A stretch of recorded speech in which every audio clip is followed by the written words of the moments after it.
Call to order the New King County Board of Supervisors, September 24th, 2024 work session. To order, Ms. Watkins, will you call the roll, please? Mr. Evelyn? Here. Mr. Moyer? Here. Ms. Pearson? Here. Mr. Steers? Here. And Ms. Stewart? Here. Good morning. Welcome, everyone. Before we get started this morning, I have some sad news. Again, this year's been tough for sure. Our social service director, Suzanne Gramble, lost her husband Saturday. Mike Hom. So please keep her and her family in your prayers. And if we take a moment of silence, we appreciate that.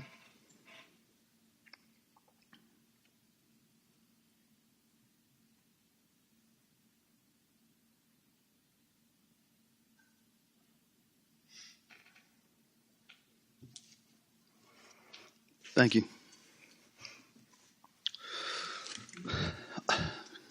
Our first item on this morning is the New King County Conservation Easement Assistant Program.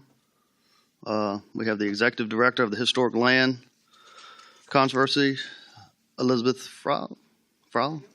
Sorry. Welcome. Good to be here, Chair, members of the board, administrative and attorney.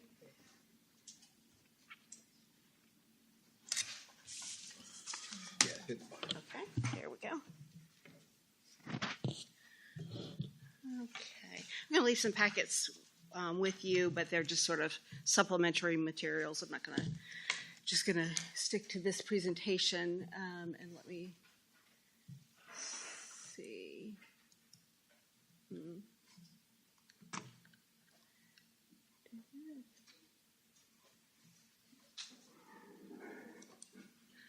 Okay, so we're the Historic Virginia Land Conservancy. We are working in and have been working in the James, York, Rappahannock, and Shawan River watersheds, kind of in order of appearance. We initially were working just in the James and York watersheds. I guess this is how we're going to do this. So you might have heard of us, but might not have known you heard of us. The organization was founded in 1990 as the Historic River Land Conservancy. 1996 was when we became the Williamsburg Land Conservancy, reflecting where we were working, basically the historic triangle. But then things changed, and we were working in many other areas, initially here in New Kent and adjacent communities. We in 2015 took over the Middle Peninsula Land Trust. That was an all-volunteer land trust. We took that over. And so the Williamsburg name just wasn't broad enough. We also were on the south side working in Suffolk. In 2025, we will celebrate 35 years of conservation. So who are we? We are not a nonprofit, a 501c3, like all land trusts are, private land trusts. Our funding is through membership, community folks, business sponsors, typically for events, and grant monies. We are led by a volunteer board of directors. We are managed by a paid staff. It's myself and our stewardship manager and a part-time office manager. We are an accredited member of the Land Trust Alliance. That's important because that tells you that we are doing the appropriate and proper business practices and conservation practices. Conservation can be a bit complicated, and there are some legal considerations with your tax credits and things like that. So it's really important to have that for a local land trust, and not all local land trusts have it, but that's really the industry standard. Most probably will eventually. We are a member of our land trust group, Vault. That is a advocacy organization for conservation in Virginia. We protect 85 conservation areas and 15 jurisdictions at 14,700 acres. That probably doesn't mean a lot to you. I'll show you in a map in a minute. It sort of shows our reach a little bit. And our basic functions are to conserve land and educate people about conserving land and communities about conservation.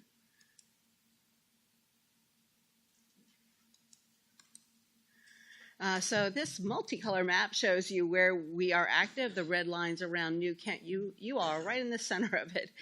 So that's 15 jurisdictions, primarily counties other than the city of Williamsburg and the city of Suffolk.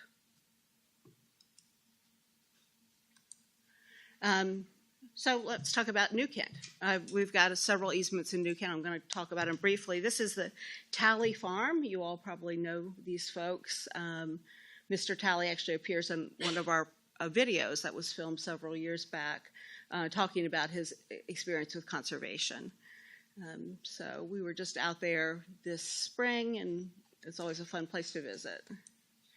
Cedar Hill, that's also in New Kent, obviously. This is a very interesting property. It is agricultural in a bit of it, but it is primarily a really vast, environmentally sensitive area. And it abuts the Cumberland Nature Reserve and another nature reserve in that area. That was conserved in 2017, and the Talley Farm in 2012. Marl Springs Farm, New Kent. These folks raise some specialty breeds. It is a cattle and horse operation primarily, and it does abut the Black Creek. That was conserved in 2020.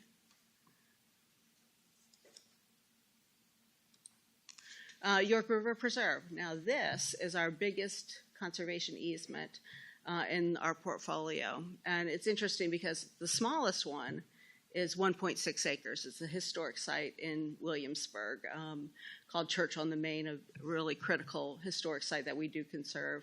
So sort of this is the largest. This is, of course, a prime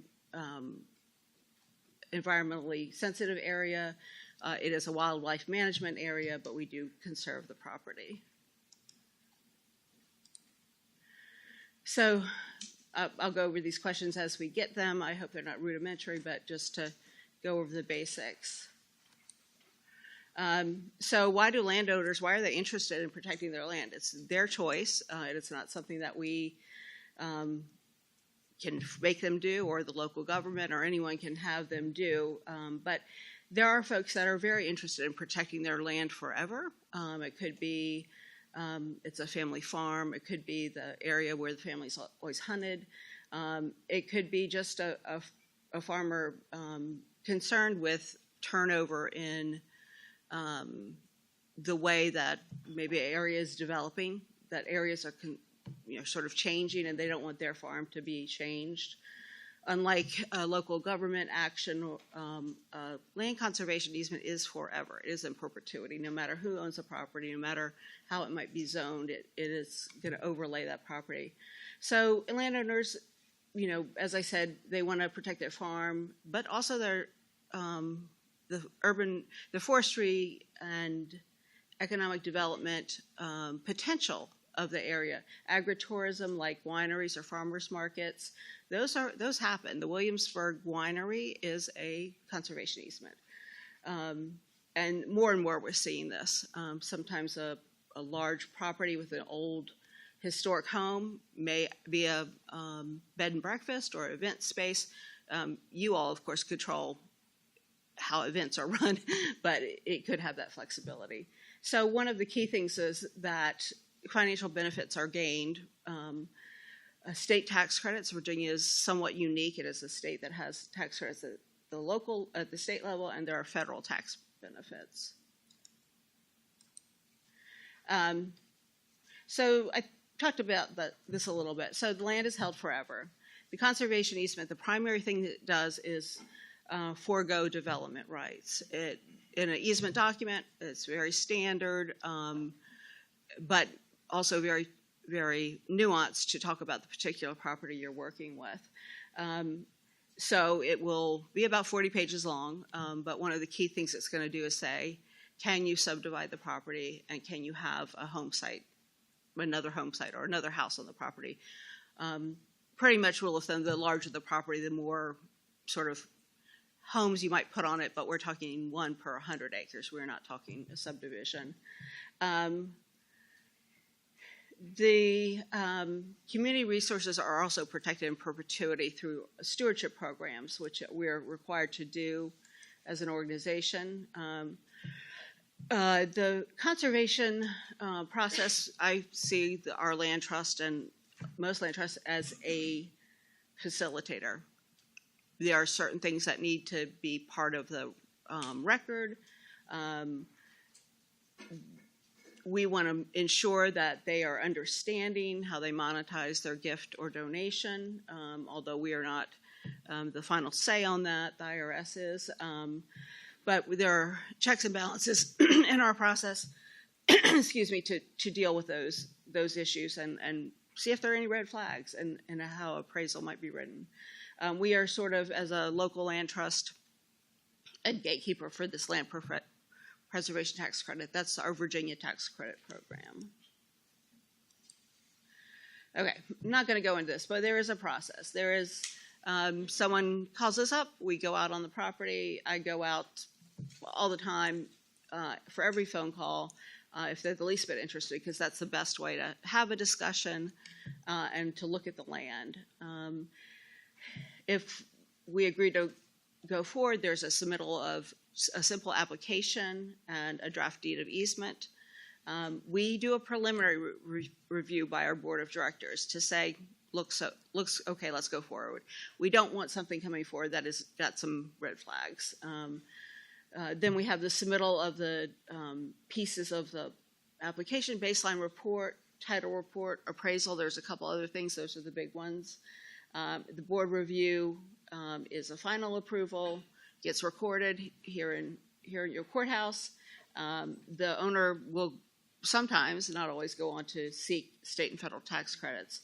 And then Historic Virginia Land Conservancy's real job begins. We steward the land. And we really pride ourselves in also being partners with landowners, to have a really good relationship with them if they're willing to, and just enjoy appreciating the land together and make our annual inspection process a really nice get-together, not a weird enforcement get-together. So stewardship begins. Sort of went over this, except for our organization and all accredited organizations are going to have funding and insurance for enforcement and legal fees. So there's a required minimums. They're put in a bank account. They're just not touched unless you have some sort of issue that can't be sort of facilitated through a discussion or a minor changes. The insurance is through, Terra Firma, which is a organization that provides insurance in case there is a really big enforcement or legal issue, and that is used not to this organization thus far, but it is available. So here's us out stewarding land. This is a good representation. We have farmland, forest land, horse farms. On the right, that is our stewardship manager and a couple people from the Dismal Swamp down in Suffolk. We're donated a piece of property adjacent to the Dismal Swamp, and we're giving it to the Dismal Swamp.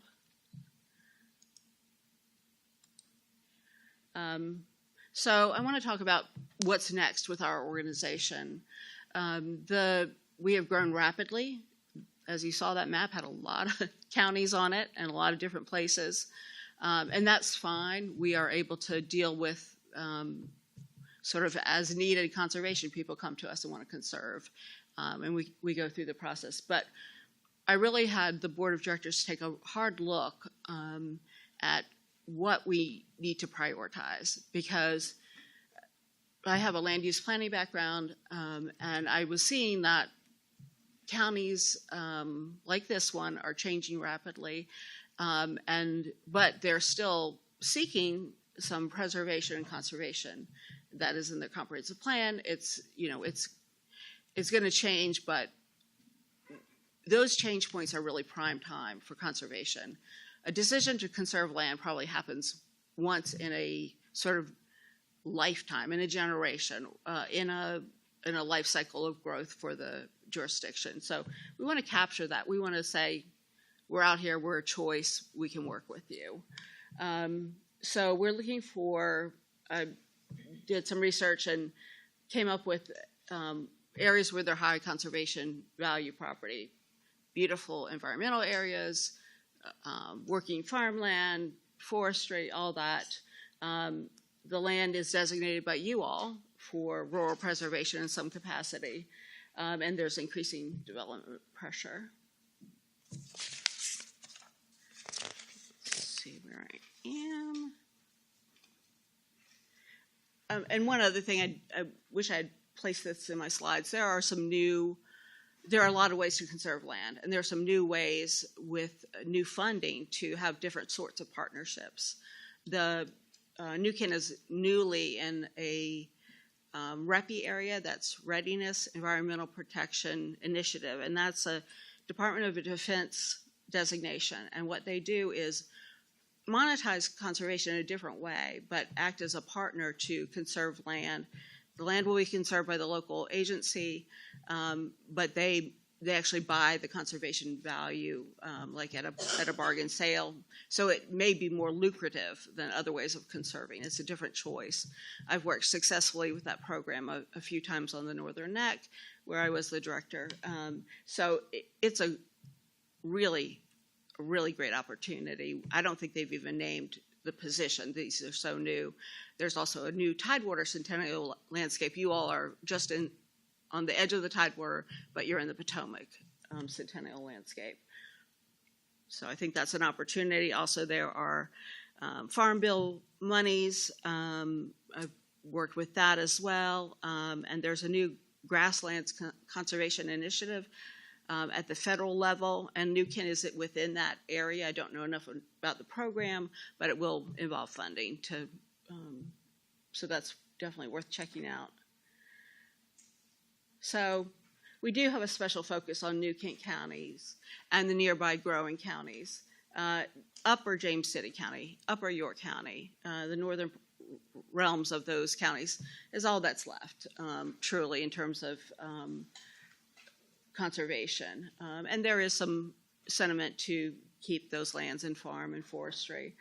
And we also educate folks, and King William and Charles City are sort of this area that we're looking at, to educate people about conservation, have an open house, invite the public,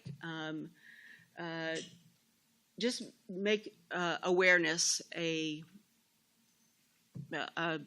sort of fact of life, that people know what this organization does and how they do it. Seek partnerships and funding resources. I say we have the ability to be nimble and work a lot of different ways to do conservation, so that's really important. The ordinance you're considering, I'm not here to speak on it, but that certainly would be a very helpful tool in that toolbox, because you do have folks who desperately want to do this, and there are some startup costs. Let's see. So that's our priority area. We are planning a few things where, a conservation open house in New Kent within the next few months or so, and then after that, a similar meeting in Charles City County. And so these, as I say, are to raise awareness and build community and family connections. I want to talk briefly about a couple other things that we do.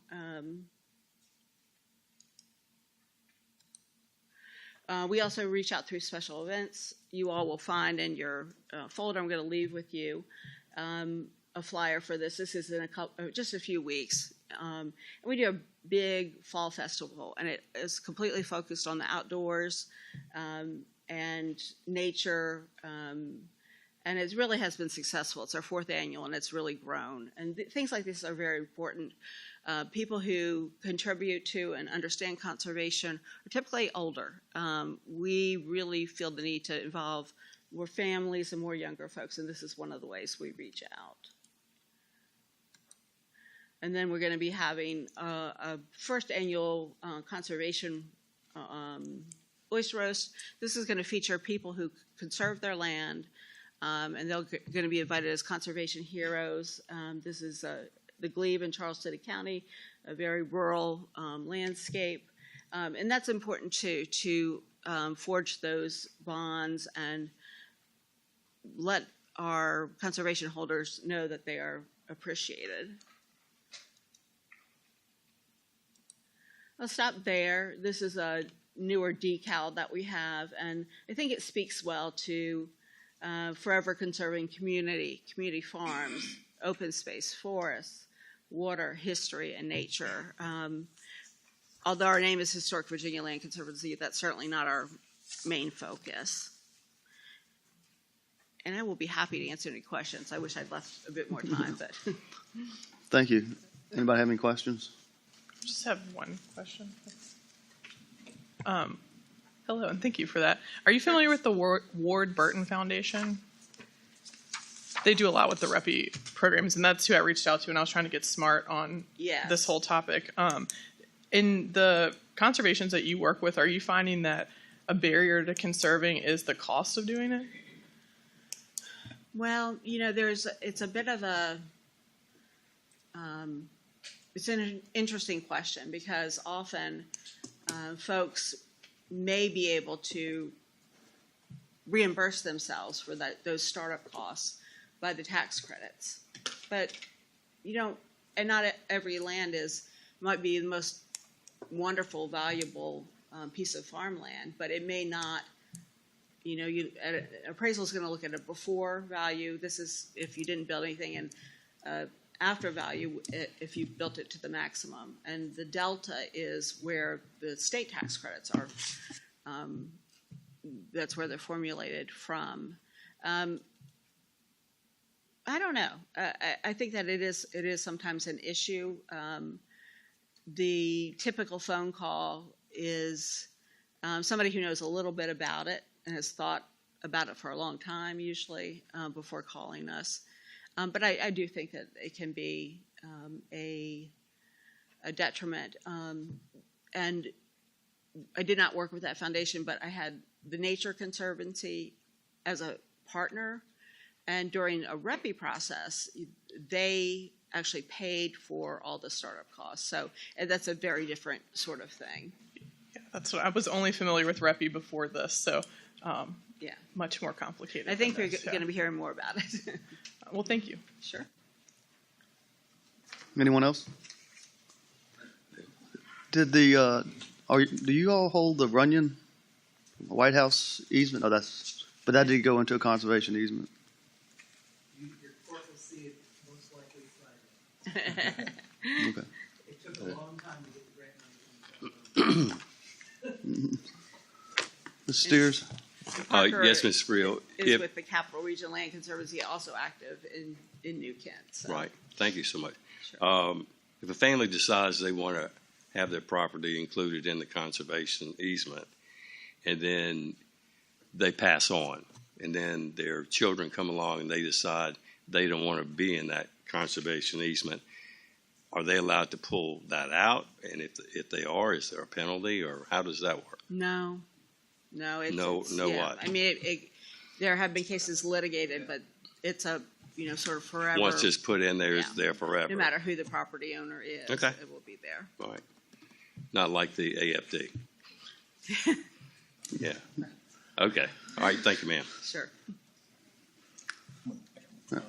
So for our constituents, they want to do this. Their first comment should be, the first thing to do is phone you Yes. and have you come out, look at it, and you'll give them a preliminary of what it would probably cost? Because I'll give them a ballpark. that is where Yeah. we are with a lot of these Sure. small tracts, 30, 40, 50 acres. Sure. They're wondering what the costs were. And that's where we're looking at, is if there are funds that we can at least, maybe put forward to them and that Right. we get reimbursed or something like that. If they know that and know to call you, then that it might be something we can pass on to our constituent. Parker has a. Do you have a comment, Parker? I'd like to share one thing. Yeah, come on Come on up. up. Come on up. Thank you. Hey, let's do that. Hey, Parker. So I'm Parker Agelasto. I'm Parker Agelasto. I'm with the Capital Region Land Conservancy, and everything that Liz said about Historic Virginia Land Conservancy is exactly the same for us. Accreditation, terra firma insurance. I mean, we operate identically. Our service region encompasses New Kent, but we go kind of west, so we included all of Hanover and Henrico and Charles City County and Chesterfield. So we're on the other side of the equation. But I think one of the biggest parts is how we work with the locality. So our conservation easements cannot actually be recorded and effective if they are not conforming with the local comprehensive plan. Right, so your plan of future development needs to recognize that, hey, if there's going to be a conservation area over here, we can't be impeding your future growth. So it does prevent us from doing certain work, but it also makes sure that your planning department and your economic development department are working strategically, and we are working strategically. So that's usually our first step, is to contact the county after a landowner before we do a site visit. Because if it's a no-go on the county's perspective, it makes it very difficult for us to even proceed and expend the resources. And I'll say in support of Liz, so yes, the cost to the landowner are often a barrier. What we're finding, at least in New Kent, is a lot of the property is still owned in these large families with lots of family members that have not yet reached consensus. Right, you still have tenants in common issues that need to get worked out, maybe putting them into an LLC. There's a cost of just kind of clearing title, which can come. Whether they do that for conservation, we would have to have that for the conservation easement, but if they did it for development, they would still be doing it. So that's something to just be thinking about as an expense. There's also very old and not up-to-date current surveys. Right, we're finding, because of some of these lands being held in the same family for the last 80, 90, 100 years, the survey descriptions are really antiquated. So there are costs of having to define the property better. And those are some of those upfront costs that you could really start to run up large expenses before even getting to recording a conservation easement. Yeah, that's all true. And the comprehensive plan is critical. It will start with a phone call, but I'm going to get the parcel number and do some research before I come out into the field. But it's, those conversations are important, and Parker brings up a really good point. A lot of the delay sometimes with conservation is having family members agree. I have sat at some very uncomfortable meetings around the big kitchen table. Usually we try to stay out of that and allow landowners to work together, but that is an interesting thing. And conservation, it can happen in a couple of months, or it can take 20 years. You could start talking to someone for that long, and that's, I think that local nonprofits really do offer some personalized and hand-holding type of approach, because that's important. There's almost every person that's coming into that process is going to be a novice. So we really make sure that they want to do it, and then, of course, make sure it's done properly. So you all act as a liaison, sort of, correct? So a facilitator, and you would hook them up with the people that they need to talk to about paying these fees and stuff. Your services are complimentary, though, or do you charge the person? We do not charge. Okay. The conservation is not profitable Right. for conservation groups. Sure. But it's really going to depend. We can't actually recommend specific attorneys, appraisers, or surveyors, but we do have here's a list of people we've worked with before successfully. Okay. So, and there are some really great resources in Richmond. We have some of the really best conservation attorneys that really know the process and are exceptionally careful about appraisals and things like that. And you've worked with other localities that have done a similar program that we're proposing? I have definitely heard of this before. Yes. The Northern Neck Land Conservancy they were going to create their own fund for people who needed some help with startup costs, sort of a revolving fund. The Conservancy would then be paid back after the tax credits. And I'm not sure if they implemented that or Right. not. But local governments have definitely done this before. Yeah.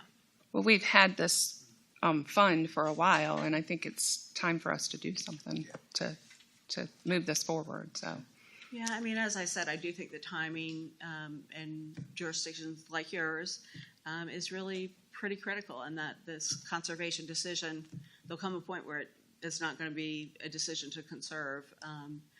And this process does allow a potential monetizing of your assets, something you already have. Allowed the Tallies to build a new barn. It has allowed some new kinds of agritourism. Ditchley Cider Works over on the Northern Neck, that is a conservation easement. It's also a ASEP Ale farm bill property. Lots of complicated things, but they all went back into this beautiful historic farm that is now also an economic draw to the community. So there are a lot of those things out there. It is not always a farmer with his land. That's great. We want to do all that we can, but there are lots of ways to do conservation, and Virginia is supportive of sort of anything agricultural related. You're not going to be able to do a subdivision, a commercial development, anything higher density. But I think it's a good pattern. If I may offer one thing, so it's really important to think through as you are thinking big picture for the county. One of the things that really hit us with doing the Rockahawk property was in our process when the county rezoned its A1 and changed the density of development in that. It 100% changed the finances for what that landowner, by putting his easement, he lost a lot of value because of the downzoning that occurred. And they didn't plan to do anything differently, but when you are thinking through these things, that is your tool. Zoning is your tool. But there are other incentives to meet your comprehensive goals that can incentivize the landowner, like these conservation easements and the grants and the tax credits and the like. So, thinking big picture. And we're local land trusts, but there are statewide organizations, Virginia Outdoors Foundation, the Department of Forestry. There's a lot of them that hold easements. And Liz and I have been in conversation. We're hoping that through the Lower Chickahominy Watershed Collaborative that we're going to host a workshop over at the Forestry Center on 60 come in January or February, that we will all have a larger workshop with all the different kind of easement holders that might be there and hopefully promote the program that the county is offering. I just have one last question for you. Are you currently working with any property owners in New Kent at any point in this process slide? I'm looking at this slide that you had. So are you guys dealing with anyone right now in any process? Do you know about how many you said? Did you? Three. Okay. We have 3 too. And have they, so 6 in total?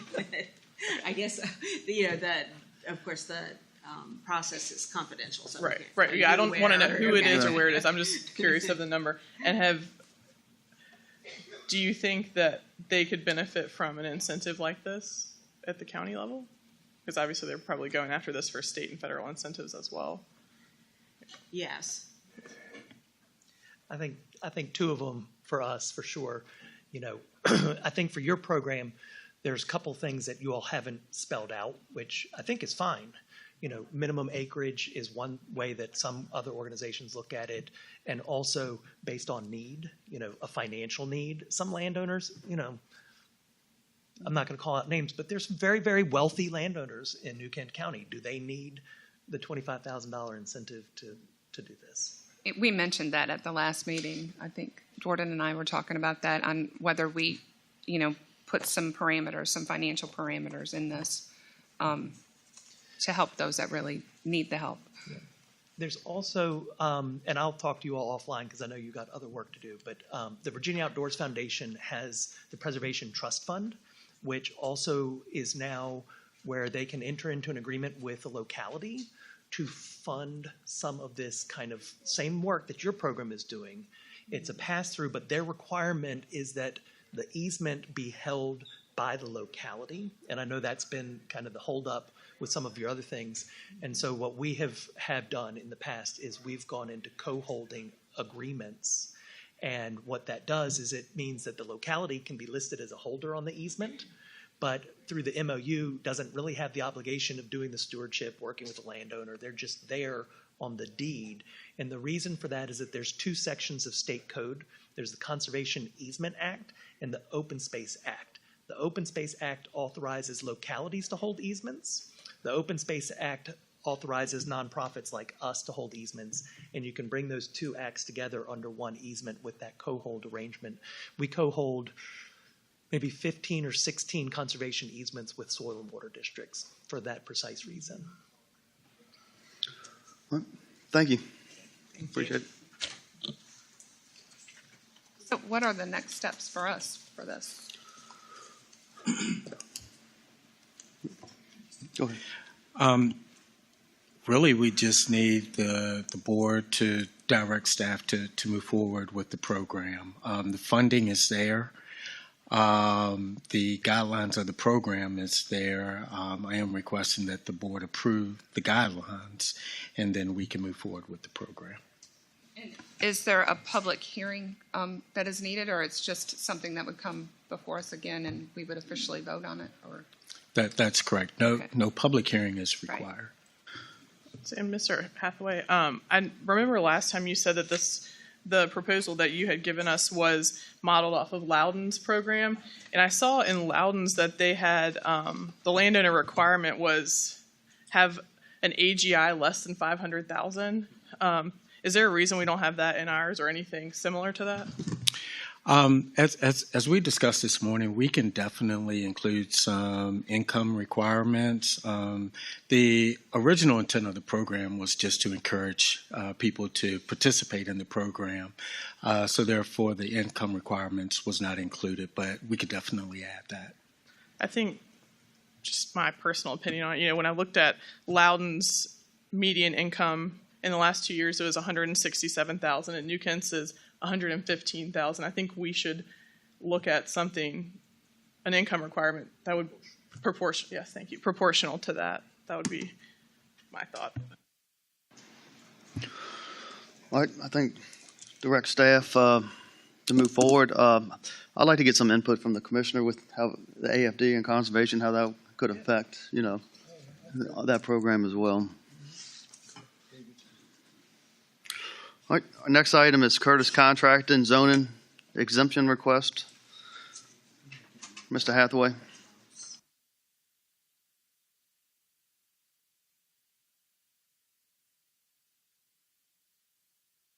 Thank you, Mr. Chairman and members of the board. You have before you this morning a request from Curtis Contracting Incorporated regarding their property located at 7450 Ready Mix Drive in the Eltham area of the county. Curtis Contracting has recently purchased about 36 tandem axle trucks with plows and spreaders to locate on this property, and they would like to build a shed building to house the new vehicles and equipment. That building would be located along Eltham Road and would consist of metal siding. It is a pre-engineered building. This location along Route 33 is in the Commerce Corridor Overlay District, which has architectural requirements that are not consistent with the proposed metal building that's being proposed.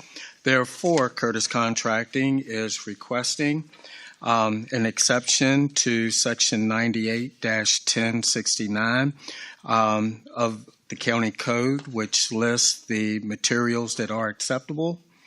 They're also requesting an exception to Section 98 69A3, which requires that no less than 16% of the total area of the facade consist of windows and doors.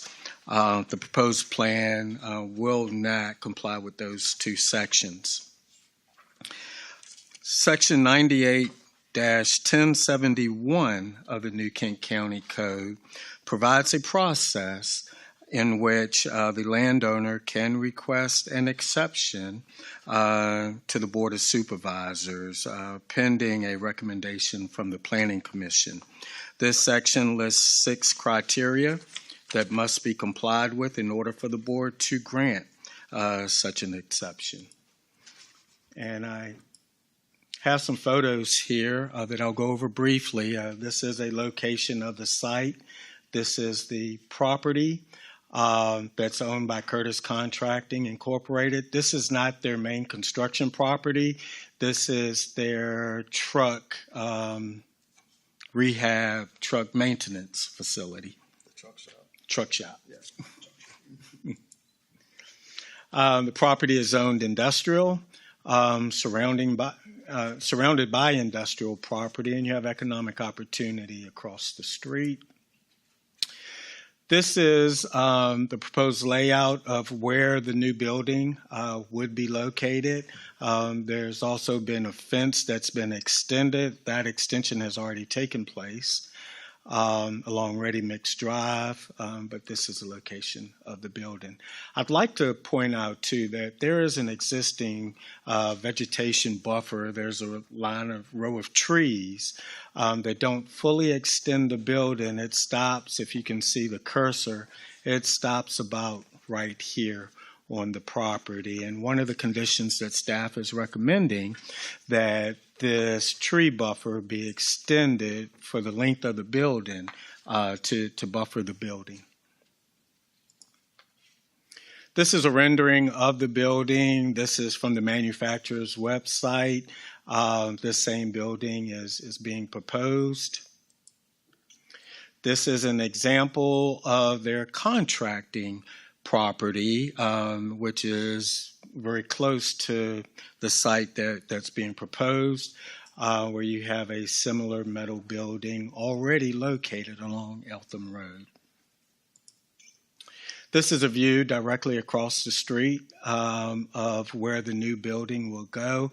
This is the tree buffer that I've mentioned. That tree buffer would remain on the property, so the new building would not be very visible. This is looking westward. You can see where the buffer stops and where the building would be visible, and that's why we're asking that this buffer be extended along Eltham Road. And this is looking eastward too. So, the building would not be very visible from Eltham Road. And this is looking from Ready Mix Drive. You can see the new fence that's recently been installed. 2 conditions that we're proposing. Staff finds that the 6 conditions listed in the code that our evaluation must be based on have been satisfied with the request. Staff is recommending approval with 2 conditions. Again, those conditions involve extending the existing tree buffer for the length of the building. It also involves establishing a 10-foot landscaping buffer along the edge of the fence, going 50 feet from the corner of the fence into the property.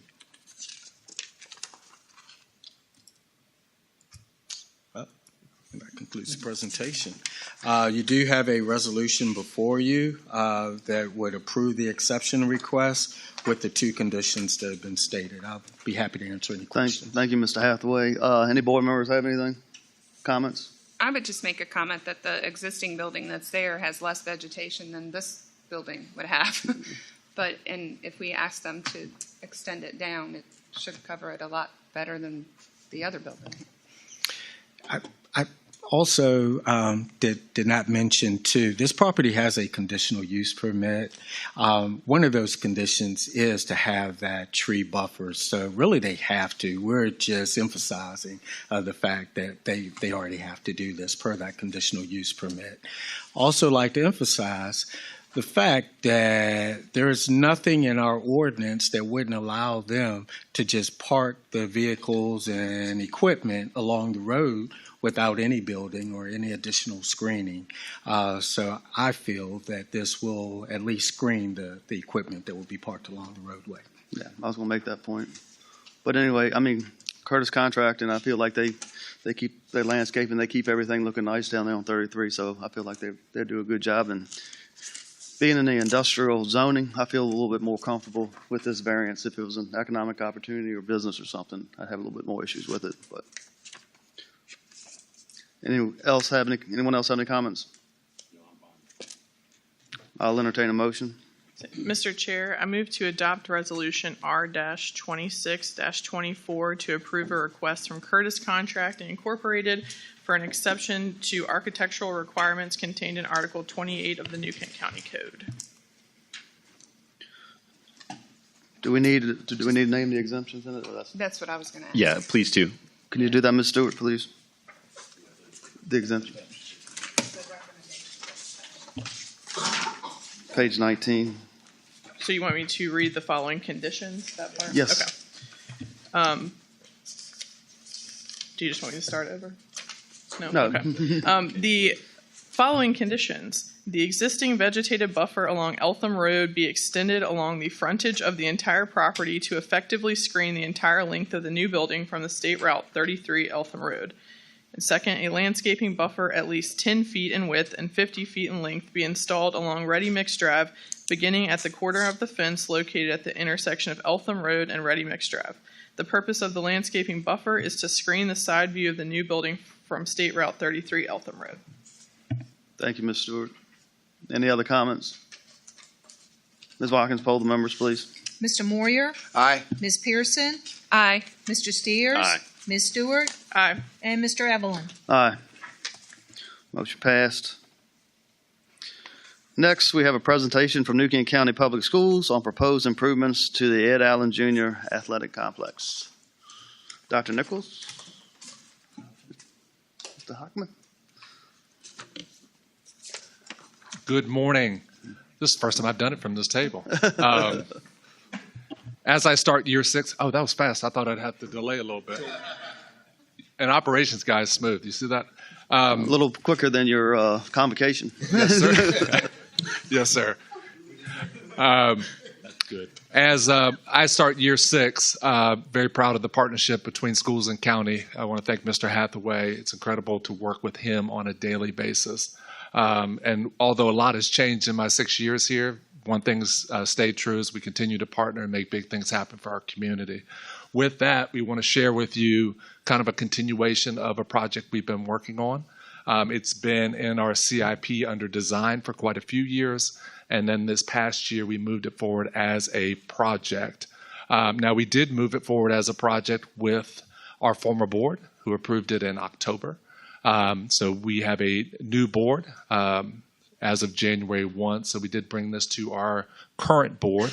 3 of those members are here with me, our chair, our vice chair, and also Ms. Dombrowski from District 3. They unanimously approved moving forward with this again. We just felt better bringing it to our board a second time. A request to move from natural grass to artificial turf. So while we'll spend most of our time talking about the turf aspect of it, this project does include replacing the track, the existing track that is there. Now, as we talk through this, we can break that into 2 projects. So if we want to move forward with turf at that price point and then come back through CIP and look at track, or do both at the same time, we have that flexibility here. So I do have Jonathan Hockman, who is our Assistant Superintendent of Operations, and very quick to get a presentation up. And I also have Allison Strickland, proud principal of New Kent High School, who's doing a phenomenal job in year 1, and also our athletic director, John Spiak. So hopefully any question you may have, we have an answer for you. And not to be outdone on the finance side, Haney Morkheim, our Chief Administrative Officer. So we manage projects well, and we're excited about potentially doing this one. So what you see in the picture there, that is Tucker High School. So that is sort of a model of what we're looking at. This is a long-term project with multiple phases. So all we're talking about today is phase 1, which is hopefully the turf and track component. There is also a need for other facilities, including restrooms. Right now, there is one set of restrooms. So if you're a home football player and an away football player, a home fan and an away fan, you all go to the bathroom at the same time in the same place. We manage that, but there is a need for additional facilities there too. So let's start in the presentation. I think Mr. Stockman, you got to drive too. Sure.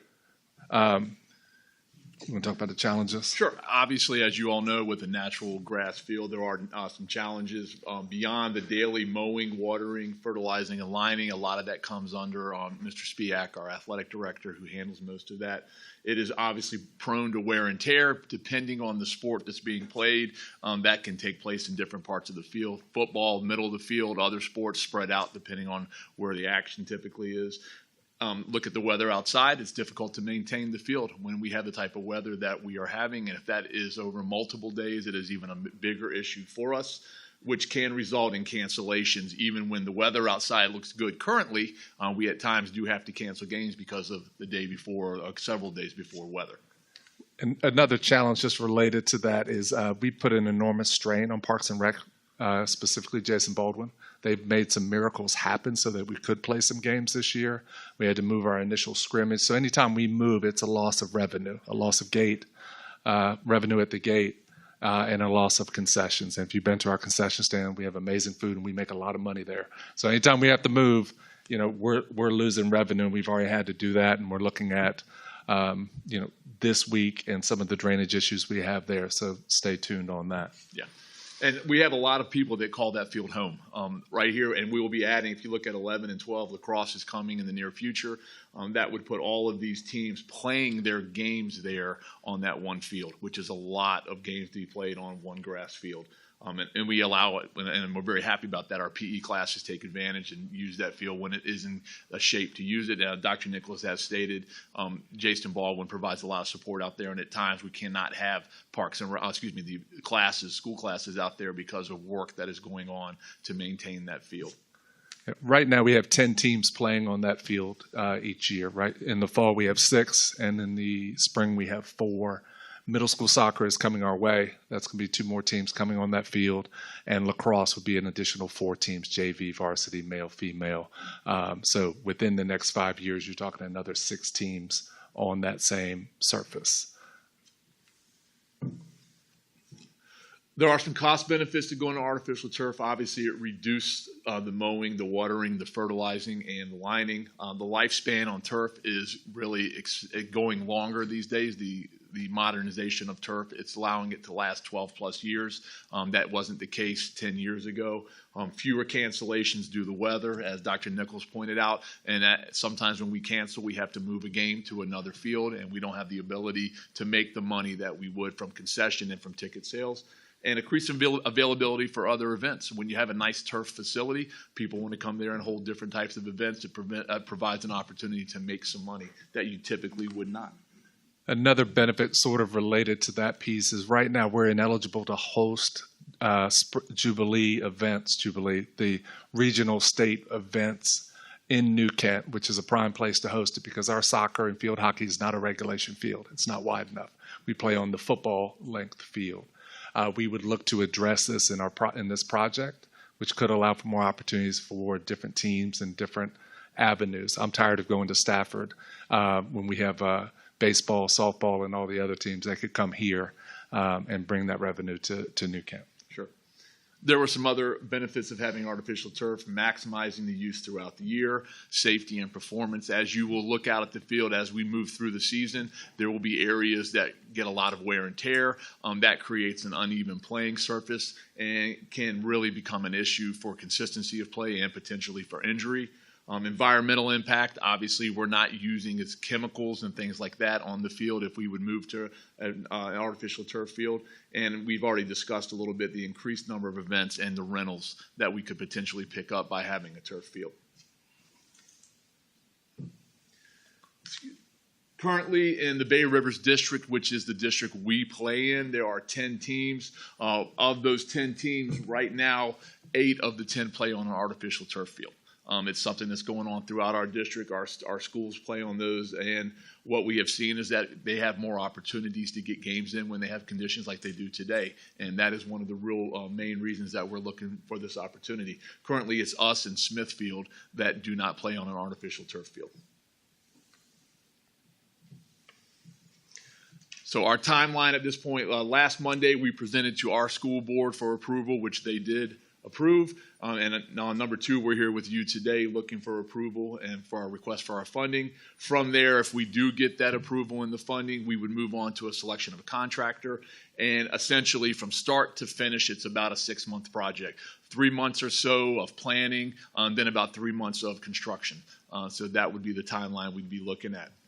Potentially, if this goes forth, we would like to start that in the spring and the construction portion of that in the spring so that we would be ready to open up for our fall sports on a new field. So looking at the budget piece of this is the rolled up figure with the turf and track component to it. So we're working with a couple different vendors. AstroTurf and Field Turf are the 2 primary ones that do this work. The turf part of the project is between $1.6 and $1.8 million. The track is about $500,000, and we can provide that specific cost breakdown with every component of it related to the project. So like everything, this cost was a little less a few years ago, and it'll be a little more a few years from now. It's just with the market and everything that is going on at this point. So that's where we are with the project. We'd be happy to answer any specific questions you may have related to it. Appreciate the presentation, very informative. Any board members have any Dr. questions? Nichols, Ms. Pearson. if they're done together, is there a cost savings, do you think? Or would they be 2 totally separate projects that wouldn't rely on the other for a cost savings? There would be cost savings to do them together. For example, we have not selected a contractor, but both of these primary contractors have they subcontract the track piece, and they're able to do that together because there will be components of it where the turf meets up with the track. When you think about the track component, we're also talking long jump, high jump, pole vault, those pieces, and those are going to intersect too, whether it's concrete curbing or what have you. So to be able to do them at the same time is the most efficient piece, and also allows for some cost savings related to it. Yes. And are the bathrooms included in this? No. This is strictly so. field and turf. Not to forecast CIP, which I know we have coming up together in another month. You would likely see phase 2 of this as a future project, which would be potentially something similar to Pine Fork Park with the concession stand / bathroom component related to it, something in that kind of area to add a second set of bathrooms and try to separate traffic more. Any idea of a cost estimate on that? No. No, okay. No. I would hesitate on that one. I'd be under, but we can. I think we spent $750,000 at Pine, 800 and some thousand at Pine Fork Park. Yeah, I had 700 to 800 in our head. I don't know that we need quite on the concession side. I don't know. We'd have to look and see if we need that. But just using that, it's a nice looking space and it meets a high traffic need. Mrs. Steers. Yeah, Dr. Nichols, do football teams tend to play better on artificial turf? So on a turf field, it is a very even surface. So less stumbles, less falls, less, you're able to. So one of the questions we're asked oftentimes about injuries, because turf does have kind of that stigma. This newer turf is much more forgiving in those components. But one of the injury pieces, and I'm sidestepping the question, like field hockey, for instance, it's an even surface. So when you slam that ball, it's going to go where it needs to go. Right now, I think we win some games because we're used to balls going all over the place. There's So- another component to that. Because 8 of the 10 teams in our district play on turf, for all of the sports that play on turf, it is a faster game. Think field hockey, soccer, the ball moves differently. We are at a competitive disadvantage when we go to other places because we're not used to that speed of the game. So that would be something that would help us across the board for all of our sports. So the answer is yes. I think I think a +1. I think you get an additional win somewhere in the Okay. season related Thank to you. turf. Anybody else? Let's do it. I have a number of questions, so I'm glad you brought your operations professional. Thank you. Me too. And I know I say this because probably like Mr. Chair, when I went to New Kent, you did not mess with Mr. Allen's field. That was like the cream of the crop, and everybody loved to come here for that reason. So I think that this is a timely request to get back to that, pristine looking field. Is the AstroTurf that you're looking at made of crumb rubber? Do you know? The grade of that, there I can go through that. The different brands, AstroTurf and Turf Field, have a full presentation they're going to present, and they're willing to do that when they come out. That right now, that's the two we're going to look at. I can't speak to that at this point. And what's your average annual cost to maintain the natural field right now? The number I can give to you, I can tell you this: going with turf is not going to save us an innate amount of money. I would imagine 40 to 50 grand a year would be the amount of savings in supplies and materials and chemicals and things of that nature. It's not going to offset in any way the cost of putting in a turf field. And what you said the fields that you were referencing have a 12-year lifespan. Do you know how many teams were played, what the usage was? Is it comparable to what usage you would have in this field? Yeah, most of the high schools that have that, or in York County, they have a regional high facility they play in. They get more use than we will. So the guarantee, depending on the type of turf you get, most of the guarantees are 8 to 10. If you take care of them as they are expected to, they will tell you it's easily 12 years you're going to get out of a turf field. And part of what they've all presented to us is some equipment that allows for that maintenance to take place. And part of what we were going to do is purchase everything that we would need to make sure that we get 12 plus years out of the field. So is that cost built into the 2.3 of buying what you need Yes, to take care of it? it is. Okay.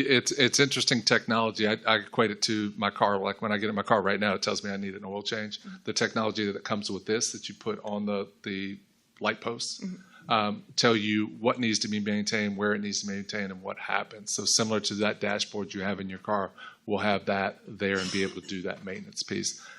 We will have some maintenance savings too, related to the time that our guys are on the field, cutting the field, and those pieces. It could equate to delaying future asks for additional personnel if we're no longer spending all our time or one person's time on fields. And Mr. Spiak, as our AD, this is not the case everywhere, does a lot of taking care of the lining for the field. That is a very time-consuming process, and it's not a one-and-done event. It happens every week, multiple times. I think that's been the way it's been I know that was like our extra credit assignment in gym was like go line the field and don't mess up. If you're volunteering with Mr. Spiak, I'm sure he'd take you. I'm not volunteering, to be clear. I lost that ability a long time ago. I cannot go in a straight line. And then you said Smithfield was the only other district in Bay Rivers that doesn't have a turf field. Is there student population the same as ours? Or? Student population is similar to ours, actually. So I now serve on the Virginia High School League Executive Committee, and we had our meeting last week. The Smithfield principal also serves on that. Similar population. They don't have nearly the number of sports. Middle school field hockey, for example, middle school football, and I think something in the soccer arena. We can get that specific piece, but as she and I actually talked through turf, and they don't have nearly the traffic that we have on it. And so 2 last questions for you. One, do you plan on still letting Parks and Rec use the turf, or what's that vision look like? I think it opens up a lot of opportunity for that partnership. I think about the Falcons and their Super Bowl, like come to our stadium and let's make it a big, those pieces. I think there are a lot of intersections with that. I think it increases it. Yeah, I think it increases that opportunity for partnership, for community events, for relay, for any of those things we already do to make them even better, and then any opportunities that may be out there. It would also open us up to host some bigger track and field events. For example, right now our high jump is not regulation. You got to take a couple fewer steps. But all those regulation problems would be solved with this. Yes. Right. And then last question. Escapes me. So Oh, when we are planning for all of our new schooling that we're, all of our buildings in the future, this is the field, right? You are planning this field to work within whatever the future needs are. Is that correct? I think Mr. Reimer and I talked about that Yes. previously. If we were to go down the road in however many years as far as an additional middle school, we would have to take that on as far as practice facilities and those pieces and look at transportation efficiencies. For us, this has, in this 15-year span, has all of that included in it. Yeah. Thank you. I have Ms. one Pearson. more question. What happens in 12 years? In 12 to Do 14 we years. spend another $2 million? Okay. Yep. I just wanted to. Yeah. No, So Poquoson is in the Bay 3 million. Rivers. It'd be $3 million. Yeah, they're on their second field. So they did this over a decade ago. The good news is technology is improving and field is improving, so you're getting more time at it. But yes, But hopefully maybe the equipment would still be usable, maybe. Yeah. In talking with those two gentlemen that were providing us some information, he said if we did it the right way, 14 to 15 would be very much reasonable. Yeah. Well, a lot of my questions have been answered, but financing, I guess, is the big thing. I'll turn to Mr. Hathaway. As you know, I think 3 of the board members went to the Colonial Downs meeting the other day, so we do not know the impacts of what our capital funding will be. I mean, as everybody knows, we've been using Colonial Downs funds for capital improvements. So, you said this is going to be, if you get approved today, this will be a planning process of 6 months? 3 months of engineering and then 3 months of construction, roughly. ideally we would break ground. We'd be ready to break ground 5 minutes after the last soccer game in the spring. So we try to get through all of those, and then in that June 1st window to break ground.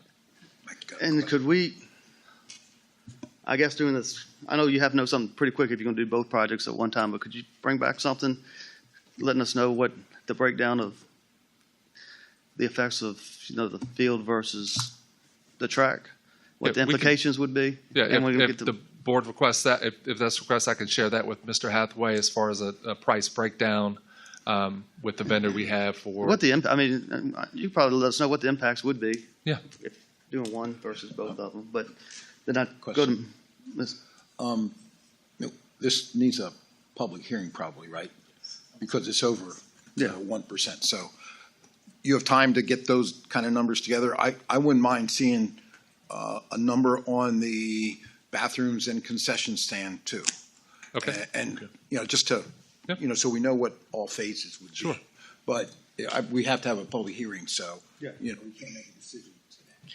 And it's my understanding construction would not begin until after football season, our current season. Soccer. So we would hold till spring. Oh, okay. So we got wouldn't time. reroute. Okay. We really don't have anywhere to reroute May. soccer to Okay. unless we go to the Falcons field. We would be able to design, winter and then spring, be ready to break ground, and then be ready for Friday Night Lights by the 1st, or Thursday Night Lights. We play on a lot of days. By the fall. So we'd still be ready for football season, but we'd hold till spring. Okay, because I'm just thinking of timing, because a public hearing will be required because it's more than 1% of our budget. But we could do that public hearing at your November meeting. That would be the earliest opportunity. Also, when you adopted this current year's budget, we created a set-aside fund for future capital projects. That fund was about $5.5 million. Now, once we got final pricing for the animal shelter, we did appropriate some of that funding for the animal shelter project. But I believe there's still about $3.8 million or around that much left in that. Not all for schools. We have other ideas. So I just say that to make the point that you do have the funding to cover the $2.3 million request. But will we know by November what's going to happen with the Colonial Downs funds? I don't think we'll know until probably spring or winter of next year what the General Assembly decides to do. So, but we still will get the funding this coming up year. I think so. Yeah. But the good thing is I believe we're all on board with it. That's good. We appreciate your support. We have some homework to do, so we'll get you the cost breakdown of the two projects combined and separate, and then also What the impacts would be. I mean, if you're doing one versus the other. And, Construction Yep. differences. we can do that. yeah. Okay. Awesome. Thank you all. guys. Thank you all. Yep. All right.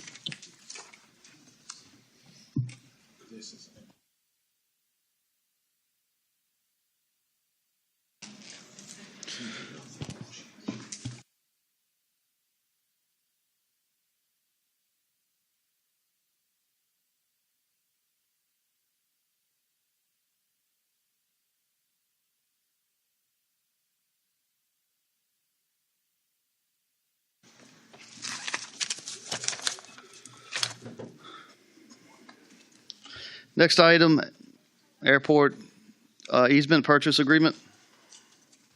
Mr. Hathaway, you doing this? Yes, thank you, Mr. Chairman and members of the board. Our director is not able to be here today, our airport manager, so therefore I'll take this one. You have a proposed purchase agreement for you for an aviation easement in the amount of $57,000. As the airport is required under FAA regulations and state regulations to keep the takeoff and landing approaches clear from obstructions. And that's exactly what this easement does. It gives us the ability to go onto private property and clear any obstructions, basically remove trees that are within the takeoff and landing areas of the runway. I believe it's page 64, gives you a map of the property located at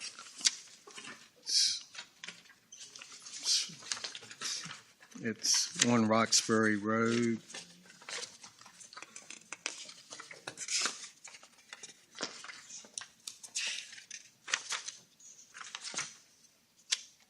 I'm sorry. The property is located at 7020 Roxbury Road. Page 64 shows you where the property is, and the diagram above shows you how the takeoff and landing area is impacted by this property. We have gotten appraisals on the property. We've offered fair market value. This property is, I believe there's one more easement after this that we may still be seeking, but we're close to obtaining all the needed easements to clear the obstructions along the airport. And the most important fact, or an important fact, is out of that $57,000 that is the agreed upon price, 90% of that cost is paid for by the FAA. 8% of the cost is paid for by the State Department of Aviation, and the county is responsible for 2% of that $57,000. Which is $1,140. $1,140. What was the? It might be in here. Because we couldn't download the agenda. Was the appraised price? What was the appraisal?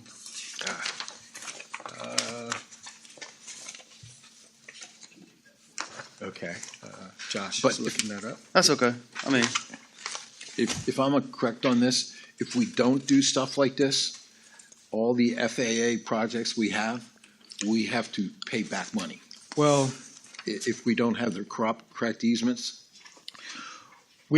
if we do not establish the proper clearing, we can lose FAA and state funding, which is important to us. I mean, as we all know, we're in the process of planning for the construction of new hangars, and we will not get the state and federal support for those new hangars unless we can meet this obligation. And Mr. Chairman, I have that number for you. When the appraisal was originally done on the property, the amount was $43,000, and then it was through negotiations of both the price of the easement over the 8.2 acres and then the terms of the easement, we came to the amount of $57,000. We actually had to get approval from the FAA to offer over the appraised value for that, but we were able to get that approval. Mr. Hathaway, the $1,140, where would that come from? Is it in the budget? Or Yes, it is. Okay. It's in the budget.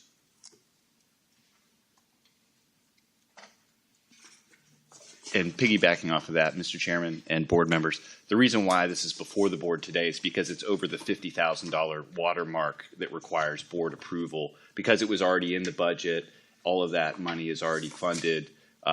Due to our financial policy, anytime we're going to spend more than $50,000, we're required to get board approval, even though it's already funded. Anybody else? Anybody else have any questions? And the address of this property is, 7020 Roxbury Road. is that Old Roxbury Road? Old Roxbury Road.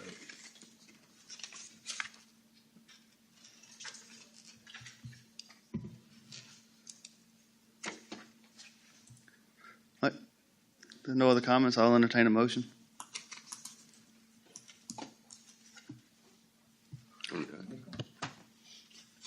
Mr. Chairman, I authorize the county administrator to sign the proposed agreement between Brendan, Francis, Connor, Hurley, Cassie, Beauregard, Bate, Hurley, and the county of New Kent, Virginia, for the purchase of an aviation easement on tax map 20-63H at the cost of $57,000.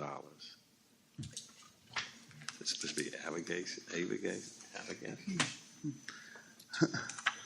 Thanks. Thank you, Ms. Steers. Any other comments? Ms. Watkins, poll the members, please. Ms. Pearson? Aye. Mr. Steers? Aye. Ms. Stewart? Aye. Mr. Moyer? Aye. And Mr. Evelyn? Aye, motion passed.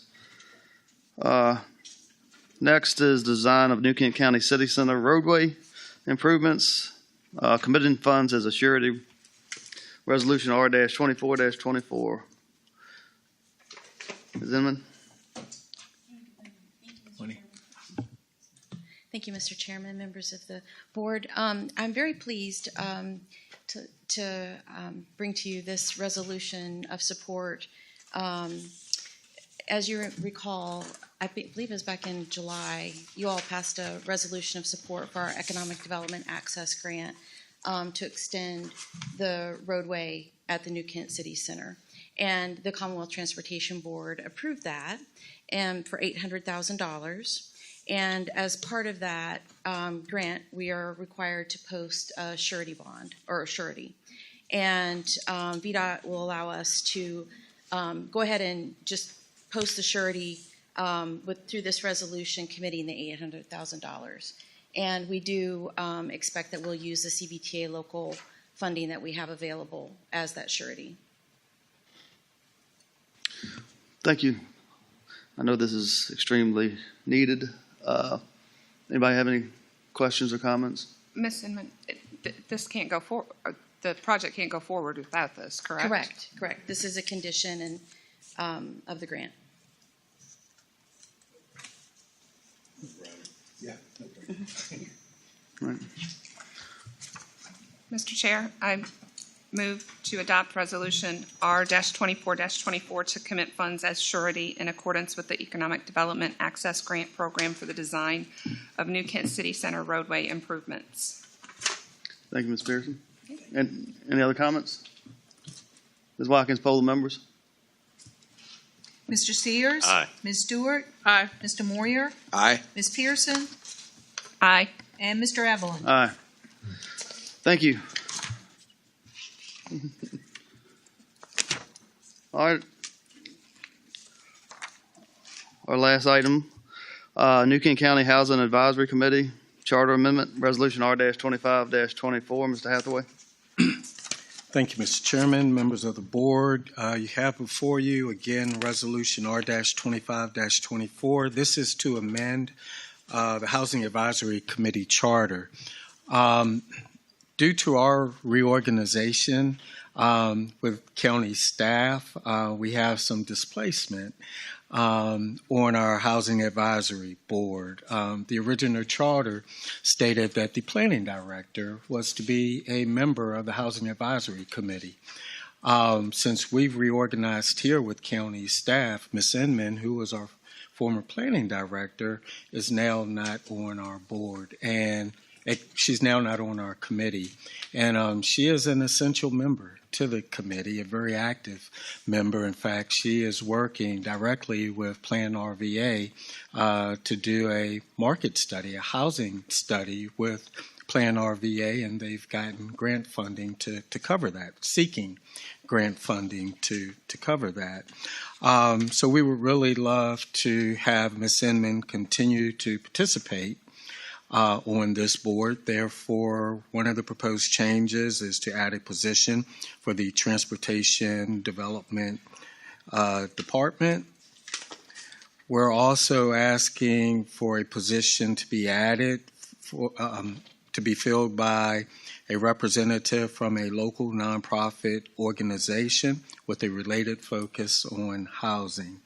Shana Abdus, who also has been an extremely active member on the Housing Advisory Committee, has informed us that she is going to begin working full-time in the near future for her nonprofit organization.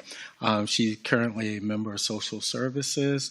She started a nonprofit organization that's doing excellent, phenomenal work here in the county, serving those residents with needs in New Kent and Charles City.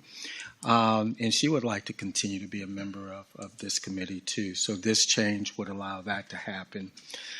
Also, I was just contacted yesterday, and it's not part of this amendment, but I think it's worth discussing for consideration. The Economic Development Authority would like to have a position on the advisory committee. So that's something else for us to consider today. So much of our discussion, and Mr. Moyer's been at all of our meetings, has been about the ties between the business community and the housing needs in this county. As we continue to bring on new businesses with a lot of employers, you got to think of both together.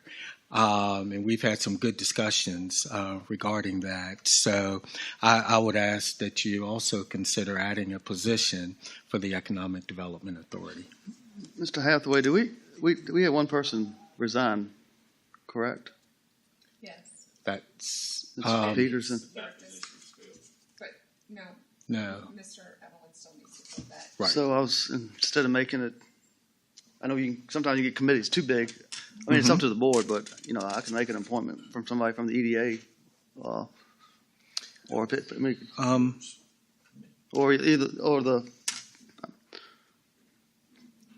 But Well, the only problem with that is going forward, it wouldn't be guaranteed that it would be an EDA member.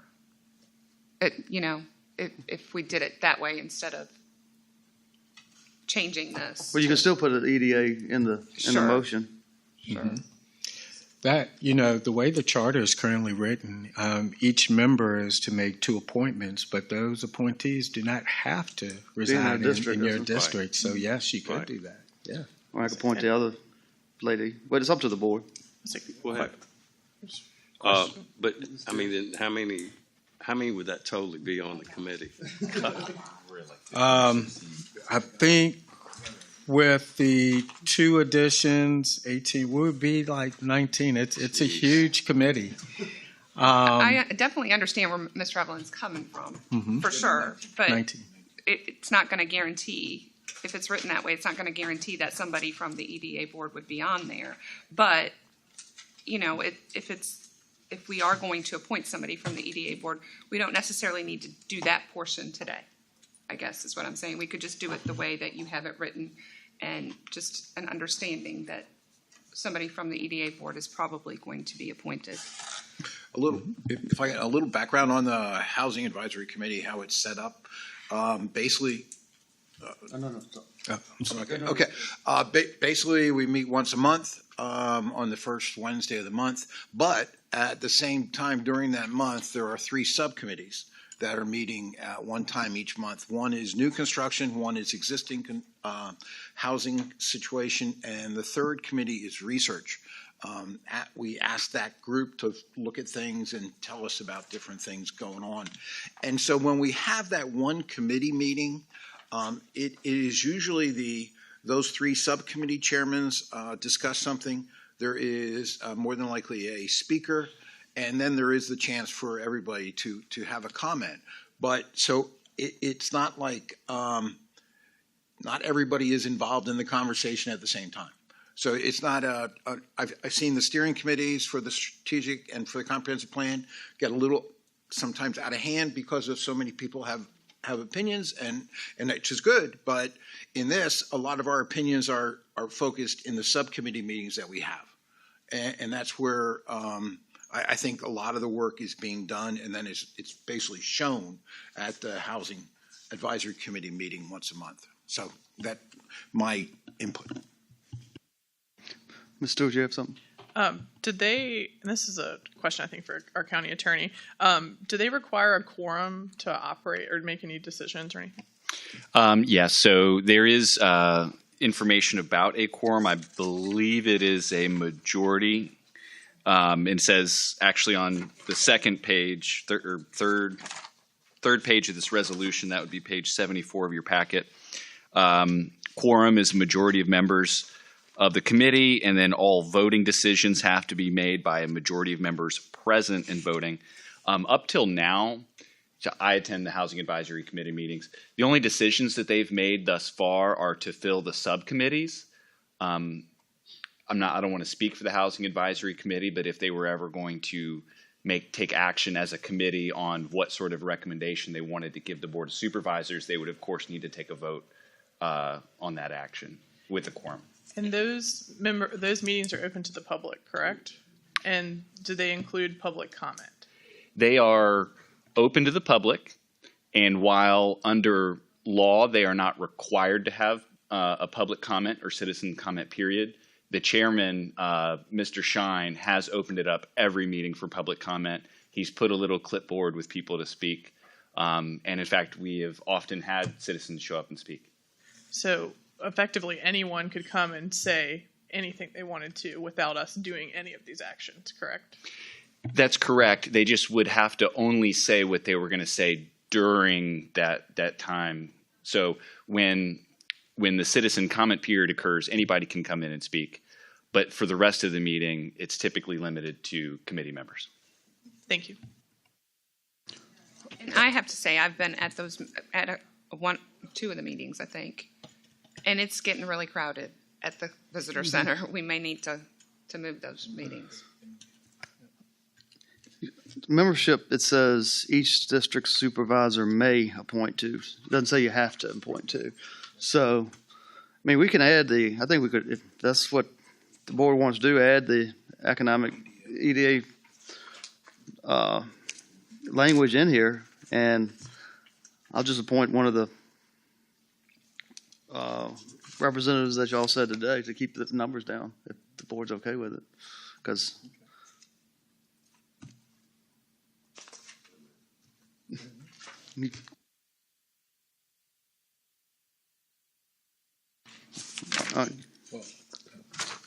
I have a recommendation. If we do that if we add the Economic Development Authority as a position here, I would ask that Shana Abdus, that Mr. Evelyn consider appointing Shana Abdus to the committee. That's if we add the EDA as a member here. Or we, yes, then we wouldn't have to add the nonprofit language here. That could be substituted for Economic Development Authority. Whatever the wish of the board, we could leave it in there, or we can take it out. I think it might be cleaner to go with the economic development route and Ms. Inman's position rather than saying from a local nonprofit. I agree with that.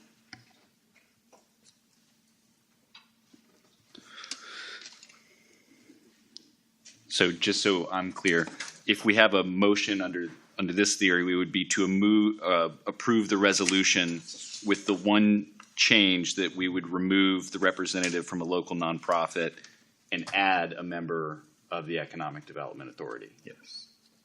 Okay.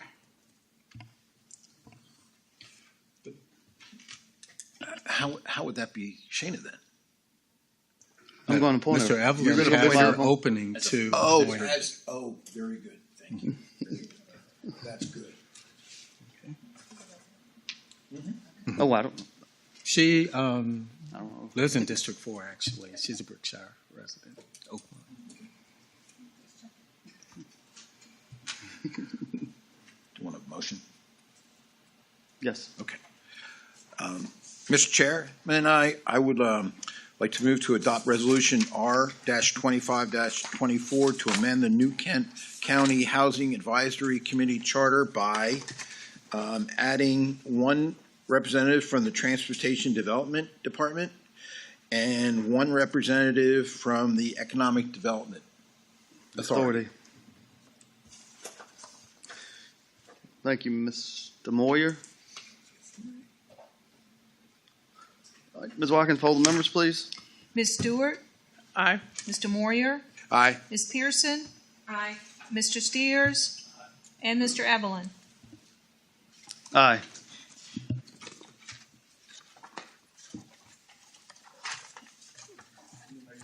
We want to make the appointments now. Yeah.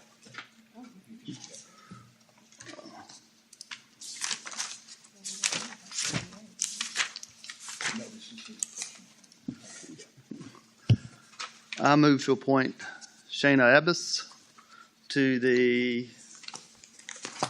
New Kent County Housing Advisory Committee.